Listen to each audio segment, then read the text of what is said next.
Hello everyone, আবার চলে এসেছি নতুন একটা ভিডিও নিয়ে। তো রবিবার এই ভিডিওটা এখান থেকে শেষ করেছিলাম, তাই ভাবলাম যে এই ভিডিওটা এখান থেকে শুরু করা যাক। তো সবে মাত্র একটুখানি উঠেছি, তাই একদম ঘাম হচ্ছিল প্রচণ্ড পরিমাণে, কারণ আজকে সকাল থেকেই না গরম ছিল খুব।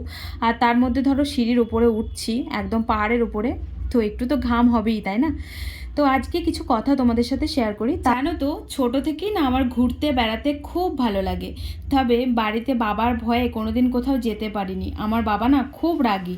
আমার বাবাকে আমার এখনও ভয় লাগে, জানো তো। বিয়ে হয়ে গেছে, তারপর সংসার হয়ে গেছে, তারপরও বাবার সামনাসামনি আমি কোনো কথা বলতেই পারি না। মানে বাবার মুখের সামনে যে দুটো কথা বলবো, আমি বলতেই পারি না কোনো কথা। ভালো কথা হলেও পারি না, খারাপ কথা তো বলতেই পারবো না। আমি ছোট থেকেই এরকম, জানো তো।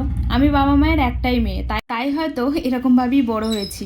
আর তাই ছোট থেকেই আমাকে তেমনভাবে কোথাও যেতে দেওয়া হয়নি। ওই যেটুকু যেতাম পড়াশোনার সূত্রে, কিছু কিছু বার গেছি, অনেকবারই গেছি বন্ধু বান্ধবের সাথে। তবে যাওয়াটা না যাওয়া একই, কারণ যাওয়ার পর 50 বার করে বাড়ি থেকে ফোন আসতো। তারপর যদি ফোনে না পেতো, তাহলে আবার তাদের বাড়ি গিয়ে হানা দিত আমার বাবা মা, যে কোথায় গেছে মেয়েটাকে, তাড়াতাড়ি বাড়ি পাঠিয়ে দিতে বলো।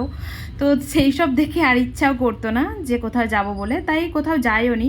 আমার স্কুল লাইফটা ওইভাবেই কেটে যায়। তারপরে তো ওর সাথে বিয়ে হয়, আমার খুব বাচ্চা বয়সেই বিয়ে হয়েছিল ওর সাথে। আমি ভেবেছিলাম হয়তো আমার বরটাও হয়তো সেরকম হবে, কিন্তু বিশ্বাস করো একদম বিপরীত দিকে গেছে আমার বরটা। কারণ ও এত পরিমাণে ঘুরতে ভালোবাসে, ঠিক আমারই মতো। কথায় কথায় বলতেই তো ভুলে গেছি আমরা কোথায় এসেছি। আমরা এসেছি গণেশ মন্দির, আর এখান থেকে ভিউটা কিন্তু দারুণ লাগছিল। দেখো, তোমাদের সাথে কথা বলতে বলতে অনেকটা উপরে প্রায় উঠে পড়েছি। তবে এখনও কিন্তু আমরা ডেস্টিনেশনে পৌঁছাইনি, এখনও কিন্তু আমাদের অনেকটা যেতে হবে। আর এখান থেকে সিটিটা এত ভালো লাগছিল, কি আর বলবো তোমাদেরকে। তোমরাই দেখো নিজের চোখে, নিজের চোখে না, আমার চোখ দিয়ে আর কি, ক্যামেরার চোখ দিয়ে। তো তোমরা পারলে একবার এসে ঘুরে যেও। এটা হচ্ছে জয়পুর গড় গণেশ, যেটা একদম পাহাড়ের উপরে অবস্থিত। আর এরা কেমনভাবে ছুটে ছুটে নামছে দেখো, আমার তো দেখেই ভয় লাগছিল।